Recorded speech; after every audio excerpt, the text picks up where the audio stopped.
rule number 2 is treat yourself like you're someone that you care about. And that's a deeper chapter, I would say. Like, chapter 1 is kind of comical, but it's also got this serious scientific end, for example, and it's practical, like most of the rules are. Chapter 2 is a bit of a meditation on why. See, I read this piece of work by Jung a long while back, and it was a meditation on the injunction to treat your neighbor as you would like to be treated. Something like that. And what Jung pointed out, which I really liked, was that wasn't an injunction to be nice to other people.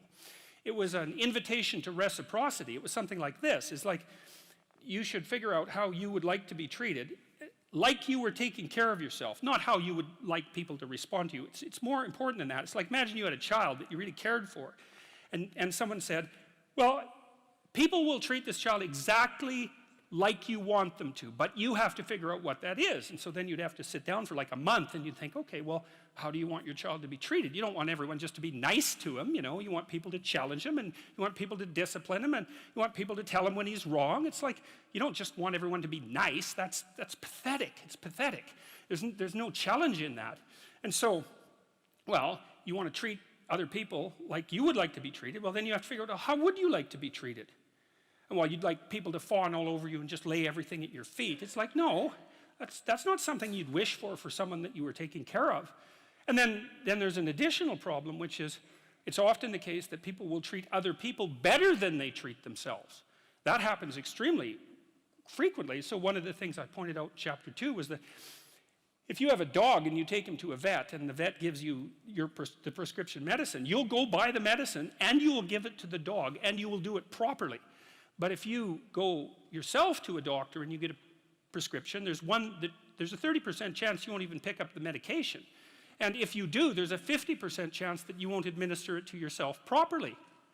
And so I really thought about that. When I first came across that statistic, it was another one of those little facts. I thought, what the hell's up with that? It's like, you'll do it for your dog, so obviously you'll do it for something you care about, and you're conscientious enough so you'll actually do it. So, like, why wouldn't you do it for you? Your dog likes you. You know, even your dog would rather that you did, but you don't. And it's actually one of the reasons that modern medicine doesn't work nearly as well as it could, because people just don't take their medication. And it's not only because they don't take care of themselves. There's some skepticism about doctors, but you could be just as skeptical about the vet. So it's a deep meditation, I would say, and it's what I've done with these rules is they're very simple rules, and they're kind of comical and tongue-in-cheek in some ways, but what I've tried to do is like pull them apart and show what's underneath them, and to go down as deep as I possibly can. And in rule 2, it's a bit of a meditation on why people don't like themselves very much. And I think there's 2 reasons really, and one is that we're fragile and damageable and imperfect in multiple dimensions all the time, and that often just gets worse. Lots of things get worse as you get old, for example. So it's not necessarily that easy for a self-conscious being who's extraordinarily aware of his or her own fragility, but not just fragility, foolishness and errors. Like, you know yourself better than anyone else knows you, and you know, you might have a certain amount of dislike for someone you know because of something they did, but you know everything you did. Jesus, that's a drag, man. You know, you have to carry that along behind. It's like, really, I did that, you know? And then, so there's that. It's like you're weak and kind of useless and prone to temptation, and you know all those things, you know, that just shouldn't be that way. And then you're also capable of pretty vicious acts of malevolence, and so you also know that about yourself. And so it's a real existential question for people. It's like, why the hell should you take care of something as sorry and wretched as you are? And that's really what the chapter is about. It's because the answer in the chapter is, yeah, you know, first of all, yes, you're pretty useless and terrible, but so is everyone else, and that's actually an existential problem, right? And what I mean by that, it's a problem that every human being has always had and always will. So it's not just you, it's a universal problem.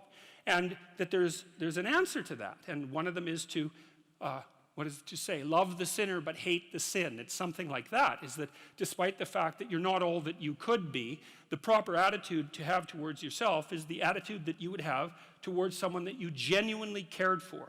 And that it's incumbent on you to act as if you genuinely care for yourself. Just like you would act towards someone that you actually cared about, some other person. And so it's a reversal in some sense of the golden rule, right? And it's a discussion of why that's necessary. And also, more than that, it's a discussion of why you have a moral obligation to do that. It's not just that you should because it would be better for you. You actually have a moral obligation to do that, I think, because you make the world a much better place, much worse place if you don't take care of yourself. So you should bloody well take care of yourself, you know, because, well, that's what the chapter's about. It's partly because you have something valuable to bring into the world. That's the thing about being an individual. It's the thing that Western civilization has always recognized, that as an individual, you have a light that you have to bring into the world, and that if you don't bring it into the world is a dimmer place, and that's a bad thing, because when the world is a dim place, it can get very, very, very dark. And so it's necessary, not just so that you feel better, not just so that you're a #1 lobster, none of those things. You need to take care of yourself because you're in the best position to do that, and it's necessary for you to take care of yourself. Despite the fact that we're mortal and vulnerable and self-conscious and capable, not only capable of doing terrible things, but actually do them. Despite all that, you still have that responsibility. And so I wanted to, you know, hit the question as hard as I can to try to figure out, well, why people are contemptuous of themselves.